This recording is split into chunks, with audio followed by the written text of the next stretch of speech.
Salve, Senhor, na paz do Senhor. Amém. Vamos abrir a palavra do Senhor no livro de 2 Reis, capítulo 19.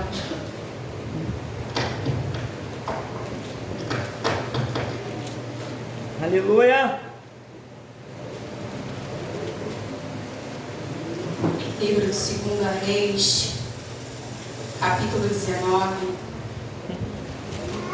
Apenas o versículo 1.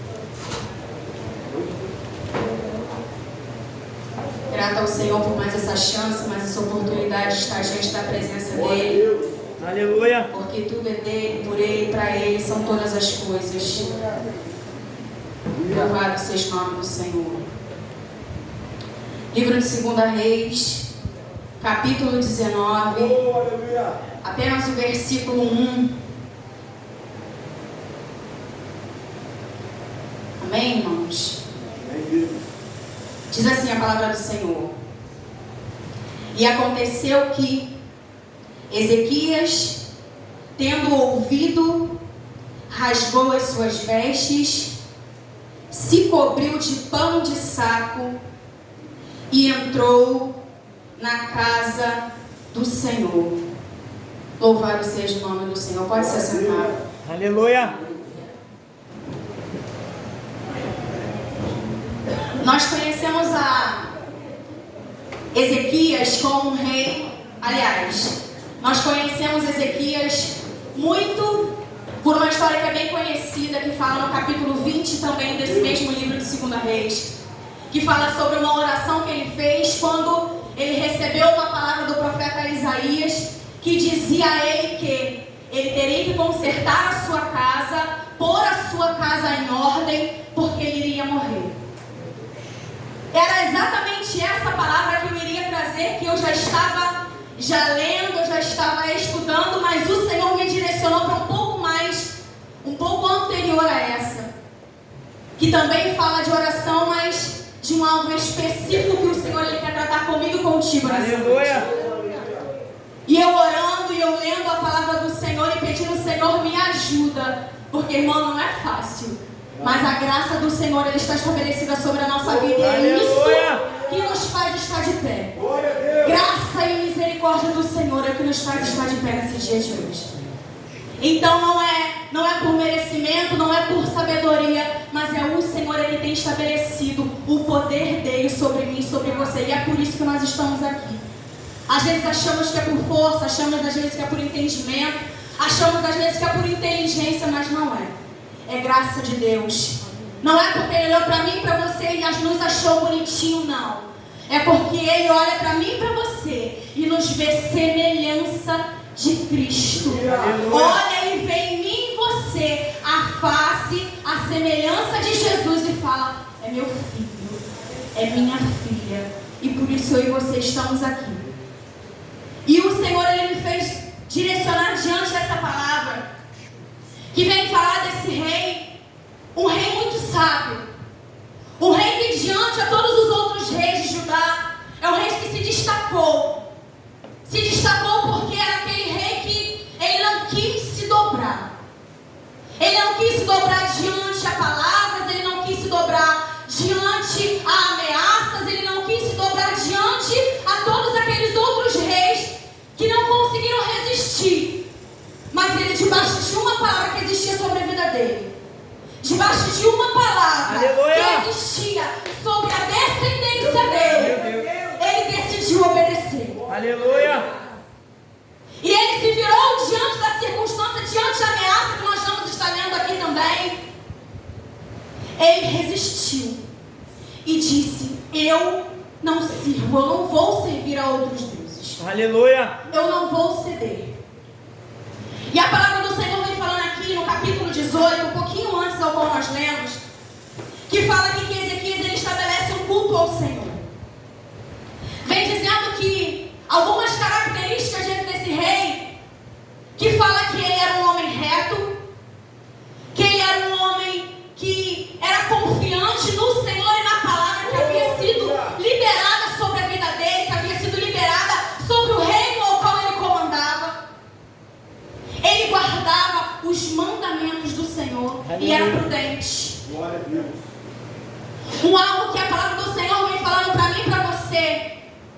fala que nós temos que ser simples como a pomba e prudentes como a serpente. Meu Deus. E Ezequias, ele era um rei prudente. Ele era um rei ao qual que tudo e qualquer direcionamento, qualquer caminho ao qual ele fosse tomar, ele pedia direção ao Senhor. Aleluia. Ele não tomava direção por si só, ele falava, não, eu vou fazer isso daqui porque é da minha vontade. Não, ele pedia direção àquele que guiava a vida dele. Aleluia. E diante dessas características, nós tiramos sobre a mim, sobre a tua vida nessa noite. E entendemos que o reino, ele é estabelecido pelas mãos do Senhor sobre mim, sobre os reis daquela época. Não por um mero acaso, mas o Senhor estabeleceu o reino sobre a vida de Ezequias por um propósito. Um propósito da manifestação da glória do Senhor. Aleluia. E aqui, no capítulo 18, vem dizendo que, no versículo 5, vem dizendo assim: no Senhor, Deus de Israel, ele confiou de maneira que depois dele não houve seu semelhante entre todos os reis de Judá, nem entre os que foram antes dele, porque ele se achegou diante ao Senhor. Aleluia. Se apartou, não se apartou após ele e guardou seus mandamentos, porque tinha dado sim a Moisés. Assim foi o Senhor com ele. Para onde quer que ele saía, se conduzia com prudência, e se revoltou contra o rei da Síria e não o serviu. O nome de Ezequias, ele tem como significado: Jeová é força, força de Deus, e o Senhor tem fortalecido. Aleluia. O Senhor, ele era com Ezequias. O Senhor era com ele. Não porque ele era bonzinho, mas porque ele simplesmente obedecia. Aleluia. Ele obedecia os mandamentos, ele obedecia as ordenanças, abria mão das suas vontades, fazia aquilo que era direcionado pelo Senhor, sem tirar e nem colocar uma só vírgula. Mas mesmo diante de toda essa obediência, mesmo diante de toda essa prosperidade, porque Ezequias, ele era um rei próspero. O reino ao qual reinava Ezequias era um reino próspero. Porque naquela época, reino próspero era aquele reino que tinha abastança de água, de alimento, de azeite. E isso existia nesse reino. Por quê? Porque ele, com a sabedoria do Senhor, porque não era a sabedoria dele, era a sabedoria do Senhor, ele fez um aqueduto. E eu fiquei nessa coisa: o que é um aqueduto? O aqueduto é uma encanação que é feita para que, é quase um encanamento de uma casa, que uma casa tem a caixa d'água, vem os encanamentos até chegar na bica, até chegar no chuveiro, até chegar na descarga do banheiro. Isso vamos simbolizar que seja um aqueduto. E ele fez dessas fontes superiores um aqueduto até chegar nesse reino dele. E lá não faltava água. Aleluia. Então, toda essa abastança, toda essa prosperidade, todas essas bênçãos diante daquele reino causou inveja, causou olho grande. Diante a um reino que não era obediente à palavra do Senhor, diante a um reino aonde não servia ao rei de Ezequias, diante ao reino que se dobrava diante a deuses estranhos, diante ao reino que se prostrava a deuses estranhos. Houve um momento ao qual Senaqueribe era o nome desse tal rei. Vendo toda aquela prosperidade, vendo toda aquela bênção que era estabelecida sobre o reino ao qual Ezequias era líder, ele se achegou. E diz assim a palavra do Senhor, no livro de 2 Reis, capítulo 18, versículo 13.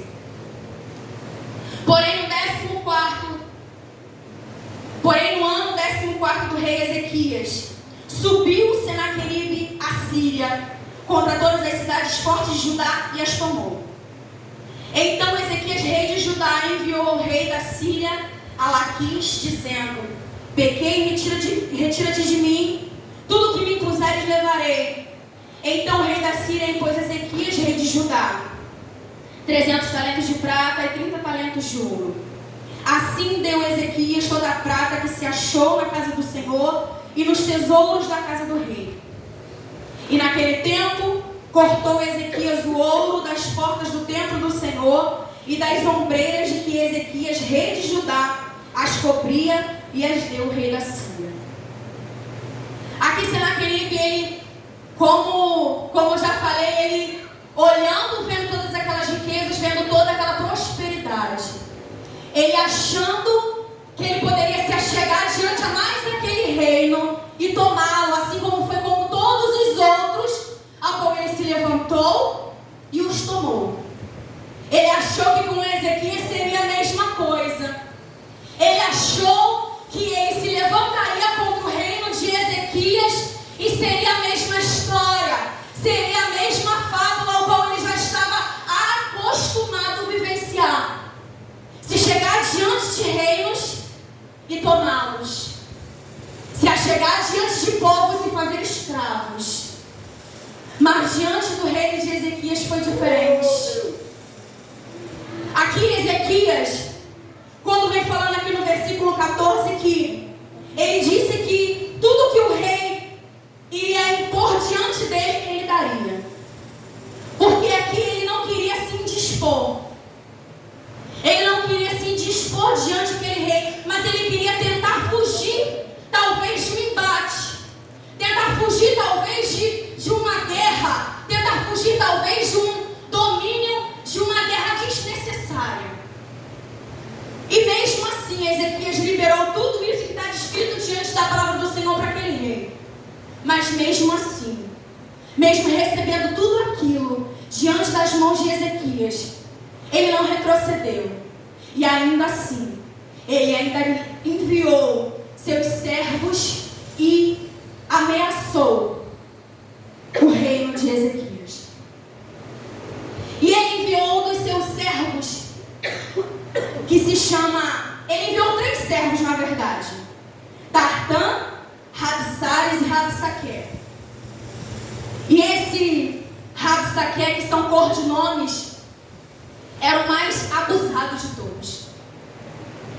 Porque a gente sabe que Satanás, ele quando se levanta contra mim, contra a tua vida, ele não vai de uma forma qual possa não nos ferir, possa não causar dano, mas quando ele vai diante da minha e tua vida querendo destruir, ele vai com força, ele vai com abuso. Porque ele sabe a quem nós pertencemos. E entenda uma coisa: Satanás, ele não está feliz com a minha e com a tua vida, com o meu e o teu posicionamento. Ele não está contente de te ver andando por essas portas. Ele não está contente de te ver de pé. E quando ele se chegou enviado, usando este Rabsaque, esse um dos servos desse rei, ele não se chegou falando bonitinho, falando baixinho, falando coisas que exaltasse o ego do reino de Ezequias, mas ele se chegou afrontando, dizendo: o seu reino é fraco. O seu reino é fraco. É tudo ilusão que vocês estão vivendo. Foi desnecessário abrir mão dos cultos ao qual Ezequias derrubou todas aquelas estátuas, ao qual quando Ezequias ele restaurou o templo, restaurou o culto ao Senhor. Esse homem ele vinha falando para o povo de Deus. Ele não falou só para Ezequias, não. Ele falou para o povo de Deus.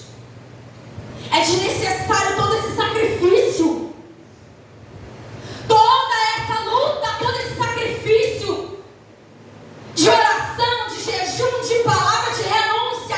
Tudo isso é nada.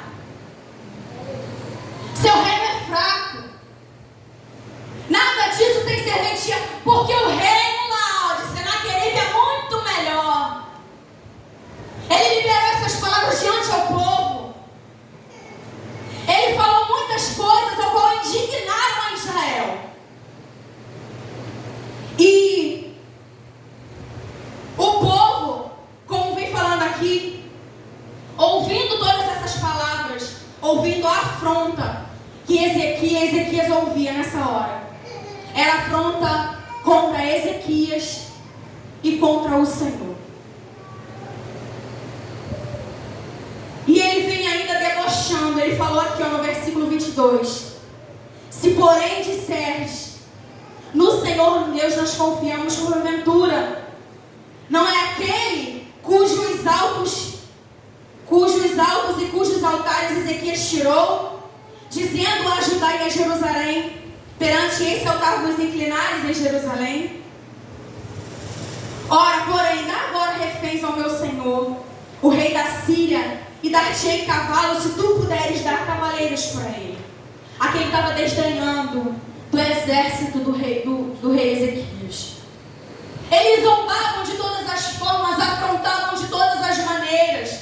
O povo estava sendo humilhado. O reino de Ezequias estava sendo humilhado, botado para baixo de cachorro. E quantas vezes em nossas vidas nós somos afrontados, recebemos afronta assim cara a cara, ouvimos da boca do inimigo da nossa alma que nós não daremos certo, que não vai prosperar, que não vai frutificar, que a nossa família não tem mais jeito, que os filhos vão se envolver com drogas, que vão morrer. Quantas e quantas afrontas, muitas das vezes recebemos palavras contrárias, palavras de ameaça da parte do inimigo. E o Senhor aqui, a palavra do Senhor me dizendo que o povo ficou calado diante de toda aquela afronta, diante a todas aquelas acusações, diante a todas aquelas humilhações. O povo permaneceu calado, mas porque era uma ordenança do rei. Fiquem quietos. Não fala nada. Não discute. Não rebate. Em quantos momentos de nossas vidas, recebendo afrontas, embates, vergonhas, temos que nos manter calados, porque às vezes é uma ordenança do Senhor nos manter calados. Porque é o Senhor que libera a ordem do momento de falar e do momento de se calar. É uma ordenança vinda do alto, o momento de se levantar e o momento de se prostrar. Era uma ordenança do rei: fiquem calados, fiquem quietos. E ele chegou até o ponto, esse abusado desse homem chegou ao ponto de dizer: olha, vocês vão chegar ao ponto de se alimentarem das suas próprias fezes e de ingerir, de beber a sua própria urina. Ele chegou diante daquele povo e declarou tudo isso. Que tamanho é essa afronta? Então ele clamou em alta voz e declarou isso daí. E disse ainda assim: não vos engane, Ezequias, porque não vos poderá livrar da nossa mão. Ele duvidou e falou: não tem quem possa fazer livrar. Não tem como. Não tem Deus. Não tem deuses, não tem palavra, não tem oração que possa fazer mudar. Já está acabado. Vamos tomar mais este reino e vocês vão ser os nossos servos. Essa era a palavra liberada sobre o reino de Ezequias. Eles chegaram até declarar, aliás, eles tinham uma comprovação do que eles tinham feito contra os reinos já invadidos. No versículo 34 do capítulo 18 ainda diz que é feito dos deuses de Amate e de Arpade, que é feito dos deuses de Servafaim, Ena e Iva. Eram deuses também. Esses reinos também tinham deuses, clamavam a deuses também. Mas esses mesmos deuses, com letra minúscula, que não é como o nosso Deus,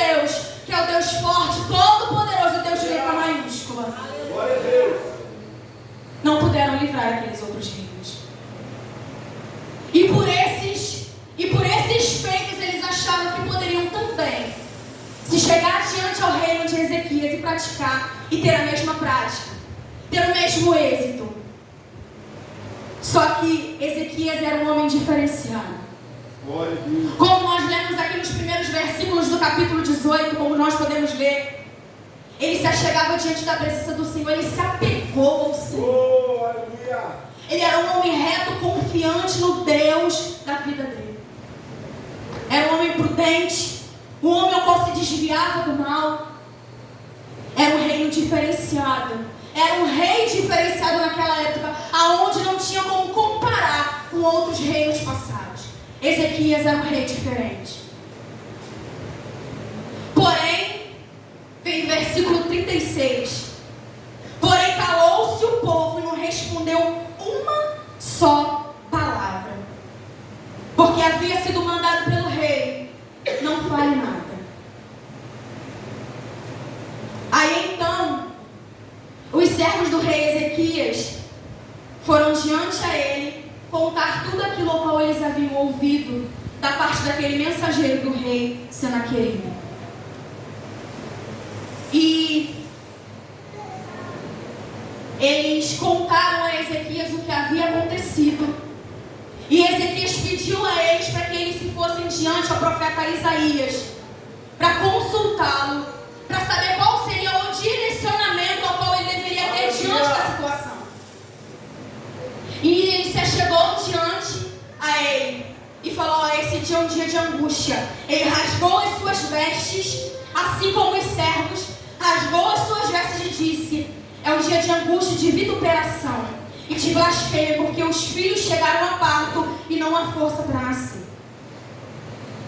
Bem pode ser que Deus, o teu Deus, ouça as tuas palavras, que Rabsaque, a quem enviou seu senhor, o rei da Síria, para afrontar o Deus vivo e para vituperá-lo com palavras que o Senhor teu Deus tem ouvido.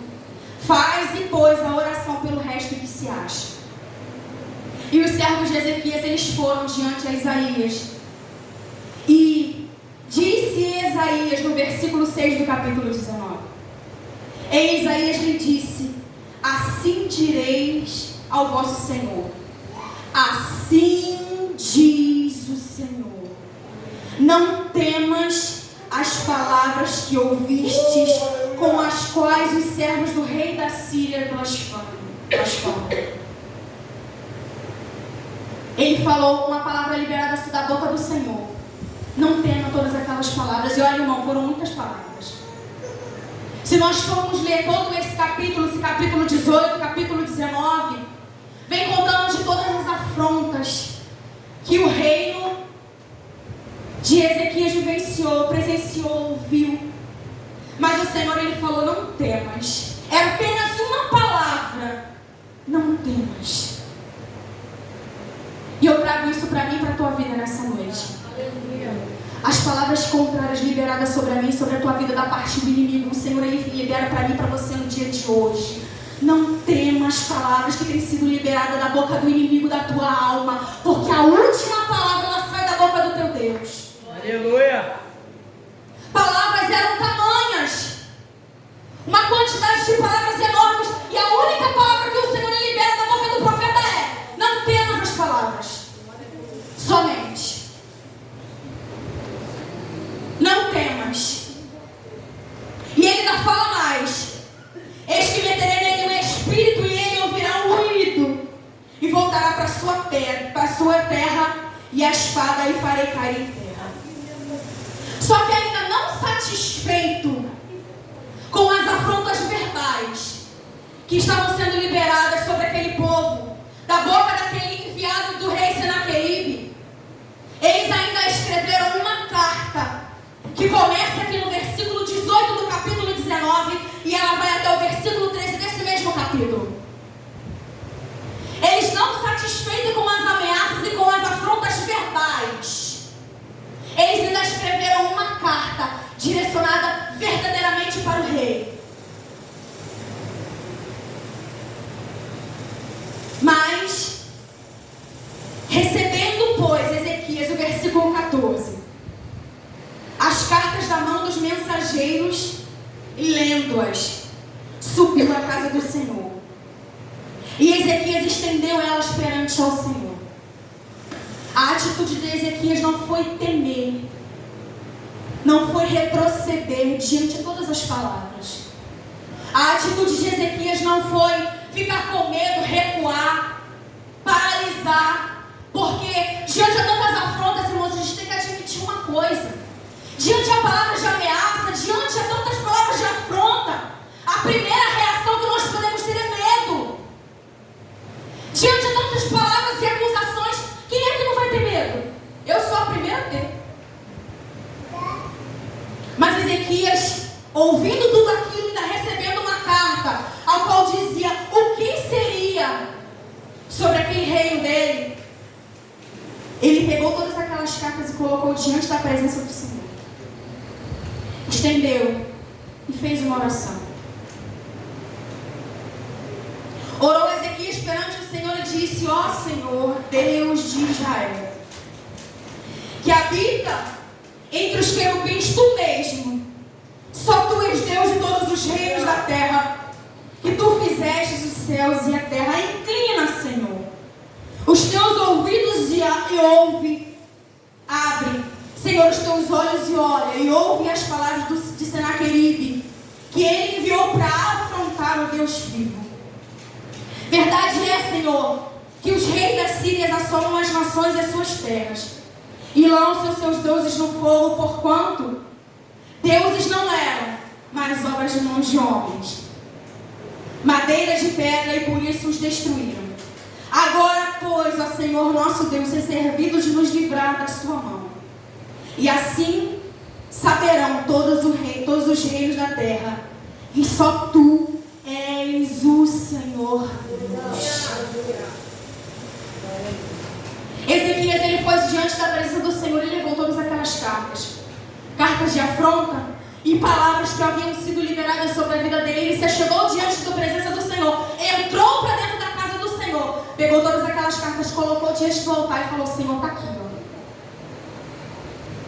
É isso daqui que está estabelecido sobre a minha vida no dia de hoje. É essa afronta, é essa acusação, é essa humilhação que está estabelecida sobre a minha vida, sobre o reino ao qual tu estabeleceu sobre mim no dia de hoje. Acusações tamanhas, afrontas tamanhas, diante ao reino ao qual tu aprovaste. Ele colocou diante da presença do Senhor. Então o Senhor ouviu a oração de Ezequias. Aleluia. E diz assim, no versículo 20: então Isaías, filho de Amós, mandou dizer a Ezequias: assim diz o Senhor, Deus de Israel, o que me pediste acerca de Senaqueribe, rei da Síria, eu ouvi. Só foi essa palavra que o Senhor liberou, e às vezes, diante de tantas palavras que foram muitas, como eu já falei, apenas algumas palavras o Senhor usa para liberar sobre mim e sobre você. Assim foi sobre o reino de Ezequias. Ele disse: eu ouvi tudo que foi falado, tudo que foi liberado, eu ouvi. E esta é a palavra que o Senhor falou dele: a virgem filha de Sião te despreza e te zomba, a filha de Jerusalém meneia a cabeça por detrás de ti, a quem afrontaste e blasfemaste, e contra quem alçaste a sua voz e ergue os teus olhos aos altos. Foi contra o Santo de Israel, foi diretamente ao Senhor. Não foi apenas diante ao reino, não foi apenas diante ao homem, mas a afronta foi diante ao Senhor. E eu trago isso para a minha vida, e o Senhor, Ele me inspira a falar isso aqui nesse momento. No momento ao qual nós levantamos a mão para o Senhor e falamos: Senhor, eu te aceito. E primeiro, nós não aceitamos Ele, é Ele que nos aceita com todos os nossos erros e falhas. Mas quando nós levantamos a nossa mão para o Senhor, falamos: Senhor, eu te aceito como meu Senhor e Salvador da minha vida. Nós não carregamos apenas o nome. Eu não carrego apenas o nome de Thaís, mas eu carrego o nome do Senhor. Aleluia. Está representado sobre a minha vida e sobre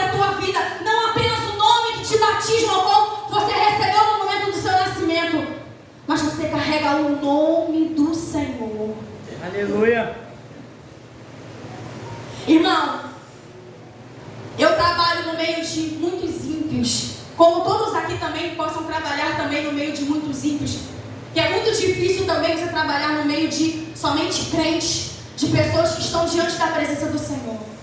Mas eu como crente, você como crente, trabalhamos no meio de pessoas não evangélicas, no meio de pessoas ao qual não professam a mesma fé que eu e você. E no meu emprego não é diferente. Quando eu cheguei naquele lugar, ninguém me conhecia, claro. Mas com o passar do tempo, as pessoas foram me conhecendo com o passar dos dias, com conversas, e foram sabendo que eu sou de Cristo. E existe um diferencial, a qual eu tenho orgulho não por mim, mas por Ele, de dizer que as pessoas que me cercam, que são ímpias, que não servem ao mesmo Deus que eu, elas não chegam perto de mim. E quando fazem assim, elas me pedem desculpa. Desculpa. Poxa, me desculpa aí, eu errei aqui agora.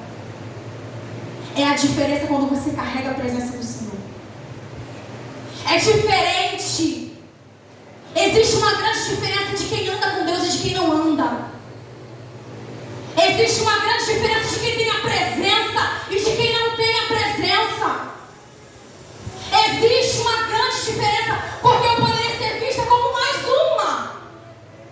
Porque a gente tem que aqui entender que hoje muitos cristãos são conhecidos como a maioria, como qualquer um outro. Por quê? Porque tem as mesmas práticas de muitos ímpios. E isso acaba envergonhando o Evangelho. Infelizmente acaba envergonhando o Evangelho. Professam a fé dentro da igreja, levantam a mão, oram, leem a palavra, mas lá fora a realidade é totalmente outra. Mas, como eu falei, a diferença está no meu e no seu caminhar, no meu e no seu proceder, no meu e no seu falar, no meu e no seu agir, no meu e no seu caminhar. Porque a minha e a sua vida é um testemunho vivo. Às vezes não precisamos nem abrir a nossa boca para dizer quem é Jesus. Às vezes não precisamos andar com Bíblia debaixo do braço para falar: ali vai uma serva do Senhor. Não precisamos de nada disso. Mas a nossa postura, porque o crente tem que ter postura, não com orgulho, não com altivez, mas a postura daquele que é filho, daquele que se vê como filho. Porque existem aqueles que estão dentro da casa e não se sentem filhos, mas se sentem ainda escravos. Mas o Senhor, Ele libera essa palavra sobre mim e sobre você hoje. Tu não é mais escravo, mas sim filhos. Aleluia. Houve um romper sobre mim e sobre a tua vida, de escravo para filho. Mudança de cor de nome, de escravo para filho. E lá no meu emprego é dessa forma. Quando eles, por um erro, né, de trajetória, xingam no pé. Poxa, desculpa aí, eu sei que tu ouve essas coisas. Assuntozinhos que não... Pô, desculpa, não é para falar isso perto de você. Irmão, isso não é para me engrandecer, não, isso é para engrandecer o nome dele. E se isso não acontece com a sua vida, peça a Deus: Senhor, afasta de mim. E se o inimigo da minha alma, ele vier tentando me humilhar, tentando mostrar alguma coisa contrária, cala a boca do inimigo. É assim que tem que ser o proceder do crente lá fora. Meu Deus. E o posicionamento ao qual Ezequias ele teve foi de entregar diante da presença do Senhor todas aquelas cartas, orar. E o Senhor, Ele respondeu prontamente, porque existem orações a longo prazo que nós oramos no dia de hoje e de repente possa acontecer, não possa demorar, porque é no tempo do Senhor, é no tempo Kairos, assim como foi liberado sobre a vida da Raquel, do seu noivo. Não é no meu tempo, não é na minha hora, mas é na hora do Senhor. Mas também existem promessas que acontecem rapidamente. Existem palavras que são liberadas sobre mim e sobre a tua vida rapidamente. Assim como foi na vida de Ezequias. Ele orou, entregou diante da presença do Senhor todas aquelas cartas de afronta, de acusação ao qual o rei da Síria havia mandado para ele. E o Senhor, Ele liberou apenas uma palavra: eu E aqui vem falando que diante de tudo aquilo, tudo que estava acontecendo, o rei da Síria vem falando no versículo 32: portanto, assim diz o Senhor acerca do rei da Síria: não entrará nesta cidade, nem lançará nela flecha alguma, nem tampouco virá perante ela com escudo, nem levantará contra ela tranqueiras alguma. São posicionamentos que o Senhor nos dá, direcionamentos da parte do céu. Quer ver um? Sobre a vida de Ezequiel. O Senhor, ele falou com ele, ó: levanta-te, eu falarei contigo. É o posicionamento, irmão. E outro posicionamento diante da vida de Jeremias: desce, que lá farei você ouvir as minhas palavras. Meu Deus. São posicionamentos diferenciados. E aqui houve um posicionamento, ó: não faça nada, não vai lançar flechas, e nem tampouco o escudo levantará contra eles, nem tranqueira alguma. Não vai fazer nada, não faz nada, porque quem faz sou eu. Se levantou não somente contra a tua vida, mas se levantou contra mim, e é eu que estou tomando o controle dessa situação. Aí vem falando no versículo 35 assim: sucedeu, pois, que naquela mesma noite saiu o anjo do Senhor e feriu no arraial os assírios, a 185.000 deles. E levantando-se pela manhã cedo, eis que todos eram corpos mortos.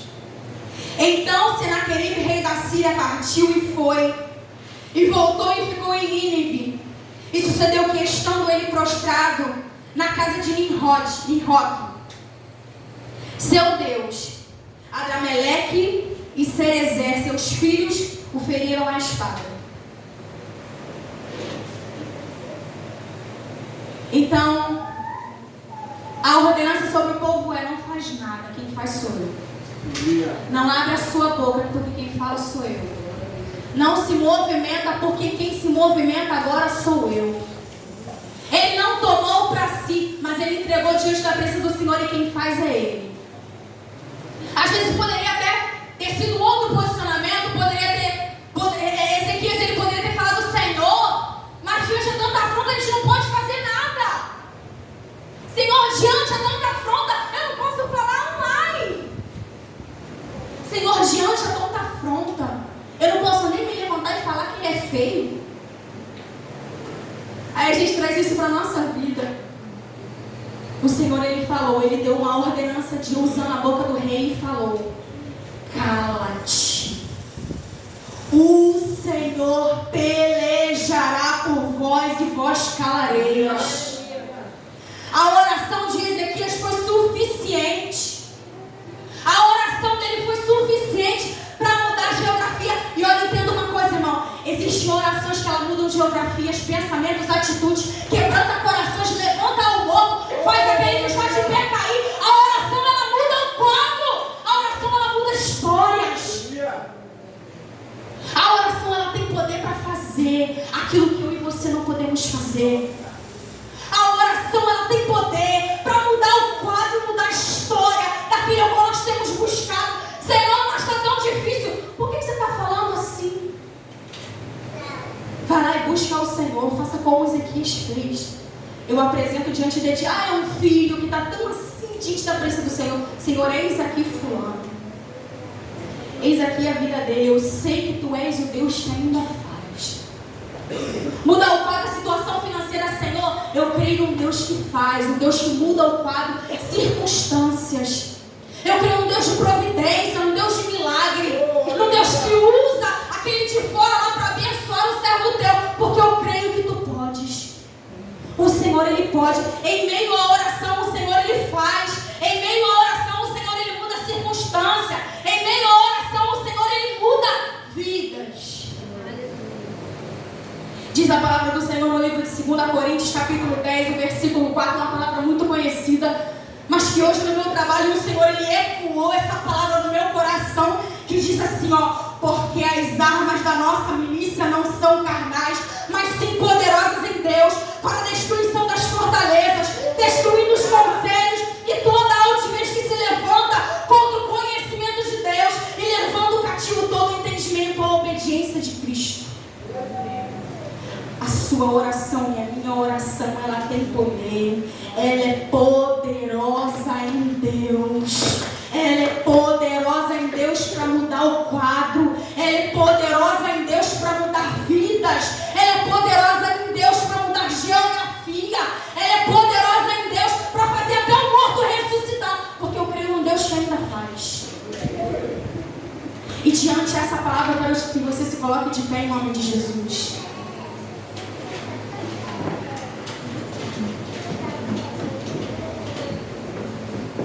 Debaixo dessa palavra eu quero te convidar a acreditar. Assim como eu falei, engraçado que eu falei sobre isso daí na quinta-feira, na terça-feira passada, dirigindo o culto. E o Senhor vinha me usando mais uma vez com uma palavra relacionada à oração. Ou seja, se o Senhor ele está falando de oração, é porque nós precisamos mudar o nosso posicionamento e precisamos orar mais. Precisamos acreditar mais, precisamos nos submeter mais. Entender que a palavra do Senhor ela tem efeito. Entender que a palavra do Senhor ela tem poder para santificar. Entender que a palavra do Senhor ela tem poder para mudar o quadro, mudar histórias. Se você não acredita ainda, eu quero te convidar, debaixo desta palavra que foi liberada, a acreditar na oração que tem sido feita.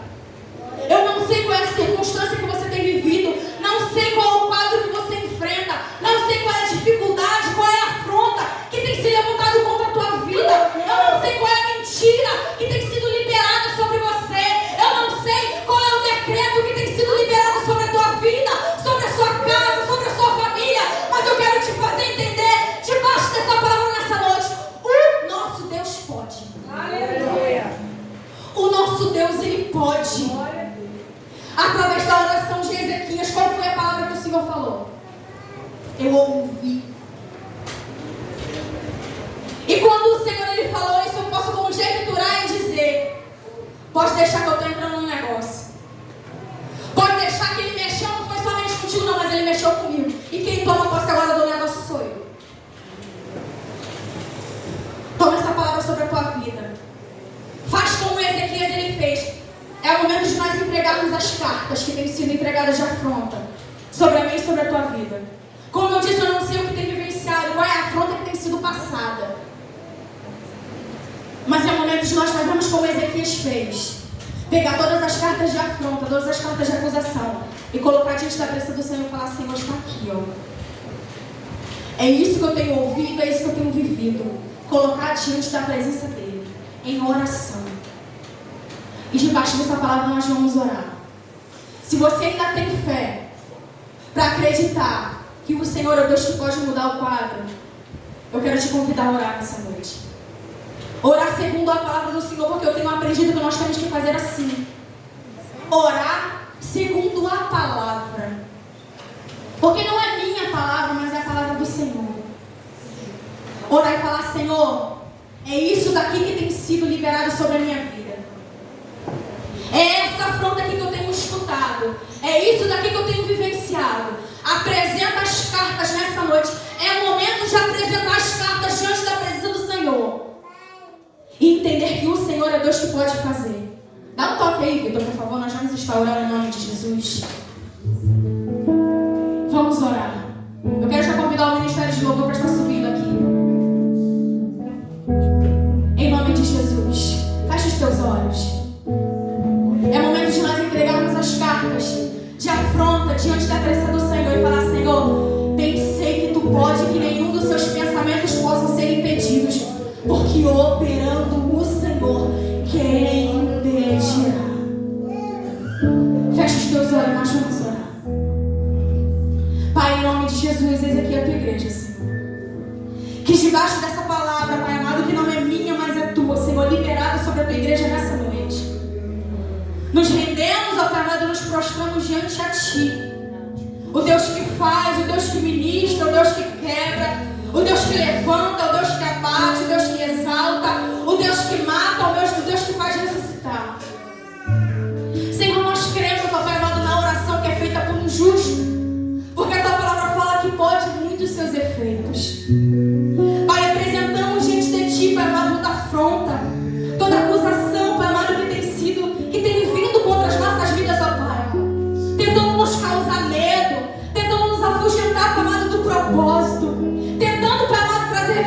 coisas ao nosso coração, ó Pai, enganam o nosso coração, tentando dizer que Tu, ó Pai amado, não é o mesmo Deus, que Tu mudou.